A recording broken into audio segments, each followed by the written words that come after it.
ইফতারির আগে যে দোয়া ওইটা আল্লাহ ফিরায় না। ইফতারি করার আগ মুহূর্তে আমরা যে পেঁয়াজ, আলুর চপ, বেগুনি, হ্যাঁ, এগুলো খান আপনারা?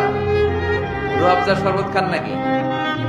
এই যে সাজায় রাখা হয় ডিজাইন করে, এইগুলো রেখে যখন দোয়া করেন, এই দোয়াটা আল্লাহ শুনে খুব। আল্লাহ বলে, কিরে ফেরেশতারা, ঘটনা কি? এত খাবার কেন? আল্লাহ রোজা রাখছে। কি চায়? আল্লাহ ক্ষমা চায়।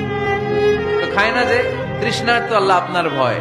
আমারা দেখছে না? আল্লাহ আপনারা দেখে নাই। জান্নাত দেখে নাই, আমার জাহান্নাম দেখেছে আল্লাহ কিন্তু জানে। তারপরে ফেরেশতাদের মুখ থেকে বের করা হবে। সুবহানাল্লাহ পড়েন। আমার জাহান্নাম দেখেছি কিনা বলো? ফেরেশতারা বলে, না জাহান্নাম দেখে নাই। আমার জান্নাত দেখেছে কিনা বলো? জান্নাতও দেখে নাই, কিছুই দেখে নাই, আপনারও দেখে নাই। আল্লাহ এবার খুশি হয়ে যাবে। আমার খুশির জন্য, আমার ভয়ে তৃষ্ণার্ত ক্ষুধার্ত সামনে খাবার হাত